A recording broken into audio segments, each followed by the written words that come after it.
त्यांची चर्चा आम्ही जालना जिल्ह्याच्या म्हणजे जिल्ह्याच्या हद्दीच्या पुढे आल्याच्या नंतर आम्हाला माहीत झालं त्यांची मुंबईत चर्चा आहे की नाही ते आम्हाला काय अगोदर माहीत नव्हतं. परंतु शेतकऱ्यांवरती ही अटीतटीची वेळ होती. गोरगरिबांच्या लढ्यासाठी गोरगरीब जनता रस्त्यावरती बसली होती.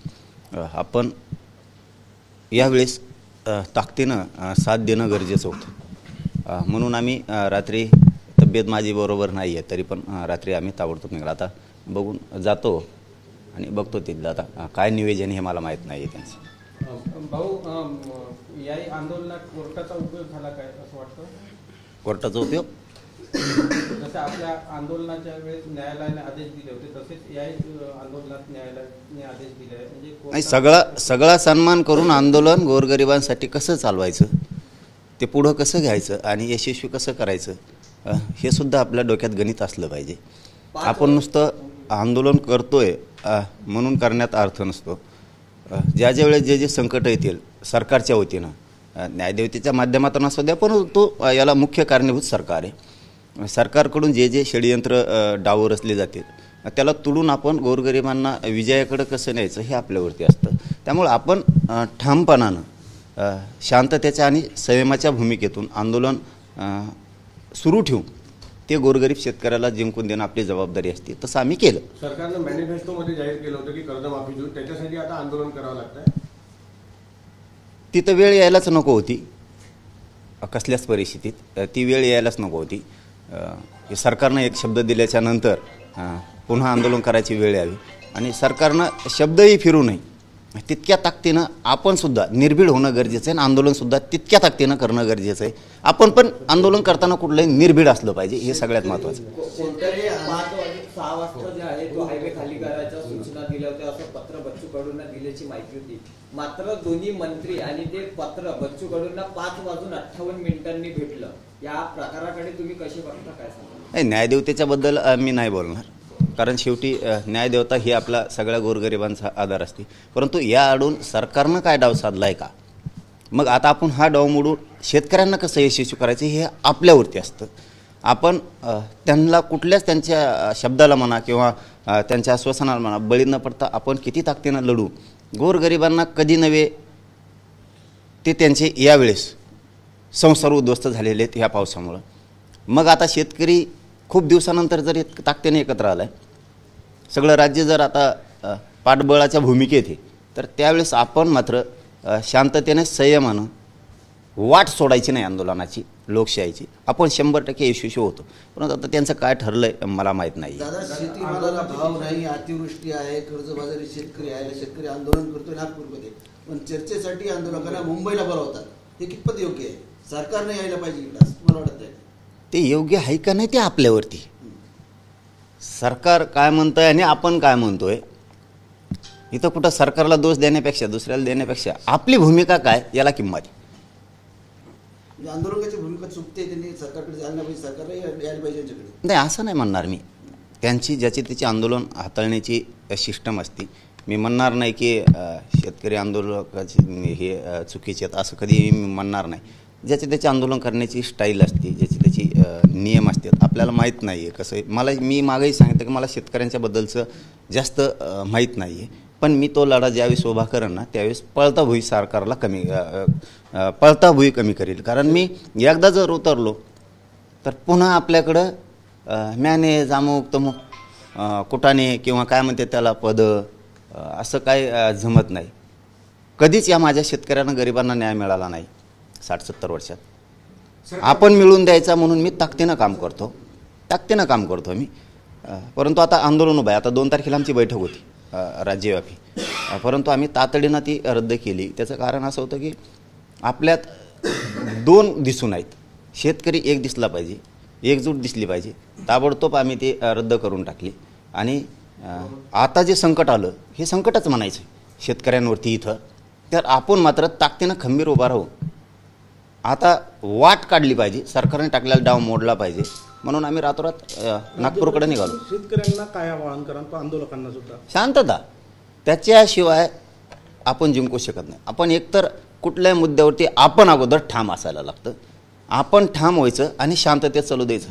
कोणी वाकडं करत नाही. आपलं शेतकऱ्यांसाठी मैदानात उतरणार नाही आता बघूयात ना यांचं काय होतं. आता तुम्ही आता शब्द देत नाही, परंतु आता यांच्या याच्यावर, कारण हे काही वेगळं नाही आहे ना आंदोलन, सगळ्या राज्यातल्या शेतकऱ्यांचं आहे.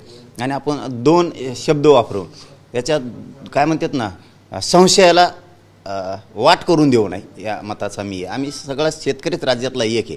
आता बघूयात सरकार काय करतं आहे, त्याच्यानंतर नाही केलं मग मात्र सरकारला पट्ट्यावर घेणार आहे. कर्जमाफी देईन की वेळ मारून देईन, आता ते काय ठरलंय त्याच्यावरती अगोदर बोलून काहीच उपयोग नाही. शेतकऱ्यांनी करावी का? हं? तुमच्या आंदोलनाची प्रतीक्षा शेतकऱ्यांनी करावी का? तुम्ही म्हटलं आंदोलनात तुम्ही 2 तारखेला मला वाटतं माझ्या आंदोलनाची प्रतीक्षा करण्यापेक्षा मी काय वेगळा नाही, मी शेतकऱ्यांचा आहे. ती प्रतीक्षाच करायला लावू देऊ नये ना. ते काही वेगळे आहेत का? ते पण आंदोलनच करतात ना. निपटून टाकावं विषय आता लगेच, ठेवू नाही हो. नसता खूप विदारक परिस्थिती होऊ शकते. कारण शेतकऱ्यांचे कुटुंब खऱ्यानं सांगतो इतके उद्ध्वस्त झालेत ना. आपल्याला बोलताना मीडियात बाईट देताना भाषण करताना लय गोड लागते, परंतु सत्य परिस्थिती जर बघितली ना, पुस्तक वह्या घ्यायला सुद्धा पैसे नाही आहेत. आणि आमच्यापेक्षाही जास्त तुमच्या विदर्भात खूप अवघड आहे की इकडं म्हणजे दर दिवस 10-20 आत्महत्या व्हायला लागल्या. आपण हे सहज घेऊन नाही चालणार हो. प्रसिद्धी, भाषण किंवा लई पब्लिक जमली म्हणून आपण काय म्हणते त्याला उत्साहात यायचं आणि काय पण बोलायचं, त्यांनी शेतकऱ्याचं पोट नाही भरणार, त्यांनी शेतकऱ्याचे प्रश्न नाही सुटणार. तर हे खूप ताकदीनं लढा उभा करून जिंकणं गरजेचं आहे. परंतु सरकारनं मला वाटतं आता कोणाला वाट बघायला लावू नये, विषय संपून टाकावा शेतकऱ्यांचा. पुढचं आंदोलन चालू आहे, जर आता सरकारने कर्जमाफी नाही दिली तर तुमचं आंदोलनाचा पुढचा इशारा काय असेल?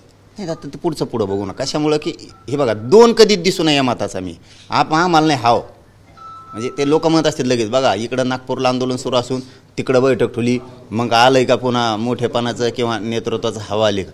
आपल्याला शेतकऱ्यापुढं काय देणं गेलं नाही. फक्त एवढंच आहे की प्रत्येक आंदोलन करताना ठामपणानं करून ते जिंकणं पाहिजे या भूमिकेत. आणि मी सगळ्यात महत्त्वाचं सांगतो, माझं येण्याचं कारण म्हणजे जी काल प्रकार झाला, जे रात्री प्रकार झाला, आणि त्याच्यात आम्हाला असं वाटलं की आटीतटीची वेळ आहे गोरगरीब शेतकऱ्यांवरती.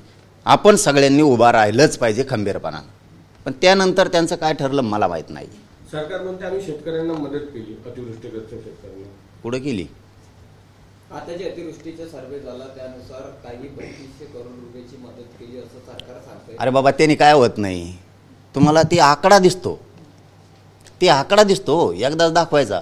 आपण नाही म्हणत का आता तुम्हाला 1 भाकर आणली, इतक्या जणाला 5 जरी आणल्या तरी पुरत्यान का आपल्याला? हे असं ते आकडा दाखवतात फक्त 31-32 हजार कोटी. अरे इथं नुकसान एकाचं किती झाले ते तर बघा. पीक विम्याचे पैसे नाहीत, मालाला भाव नाही, कर्जमुक्ती नाही आहे. ह्या गोष्टी मी म्हणतो हे विषय ना प्रत्येक वेळेस आपण मीडियात बोलण्यापेक्षा आणि याच्यावर सभा घेण्यापेक्षा, लोक जमून त्याच्यावरती काही चालवण्यापेक्षा ना, ह्यो सगळ्या शेतकऱ्यांनी मिळून ह्या विषयाचा तुकडाच कायम पाडला पाहिजे. त्याशिवाय हे शक्य नाही. होईल आता बघू ना. आता सरकार दखल घेऊन करील वाटतं सगळ्या. नाही केलं तर पुढं हे होतं खेळ 100% होणारच, 100% होणार आहे. चलो धन्यवाद. 1 मिनिट. ब्रिटनच्या महिला डॉक्टर आत्महत्या प्रकरणात काँग्रेस रस्त्यावर उतरली, मात्र शेतकऱ्याच्या आंदोलनात अजूनपर्यंत ती पुढे आलेली नाही. काय सांगा? कोण पुढं आलं नाही? काँग्रेस नाही. तिथं काही नसतं. काँग्रेस, भाजप, शिवसेना आणि राष्ट्रवादी पुढं काँग्रेस आलं, बेसराम आलं, असं काय नसतं. इथं शेतकरी एकदा पेटले की सगळे शेतकरी इथं वाट बघून नाही चालत. आंदोलन करताना मी हे आंदोलन केलं, आम्ही वाट नाही बघितली गोरगरीब मराठ्यांनी. वाट बघायची नसती. इथं आपण स्वतः ठाम व्हायचं असतं. आपल्याला एक जिद्द असायला लागते. आपल्याला एक तळमळ गोरगरिबांची आपल्या नजरेत आलेली पाहिजे. ज्यावेळेस गोरगरिबांची तळमळ आपल्या नजरेत येते, त्यांच्या वेदना दुःख आपल्याला माहीत होतं ना, त्यावेळेस आपणच हटत नाही. ते आपल्यात आग लागते अगोदर. त्यामुळं काय गरज नाही लागत कोणाची हो. आपण एकदा जिद्दीनं उतरा, कोणाला मॅनेज होऊ नका, फुटू नका. न्यायच मिळतो. जिवंत उदाहरण आहे मी. न्यायच मिळतो. जो 70 वर्षात मिळाला नाही ना, तो मराठा समाजाला न्याय मिळाला. तुम्ही ठाम व्हा, तुम्ही जिद्द पक्की असू द्या, न्यायच मिळतो. शेतकऱ्यांचा विषय काय एकदा सुरू झाला ना, एका दणक्यात आउट करून टाकतील सगळे प्रश्न, खलास. काय विरोधकाची भूमिका बच्चू कडू निभावत आहे असं वाटतं? हा, मग तसंच म्हणावं लागेल आता. चल धन्यवाद.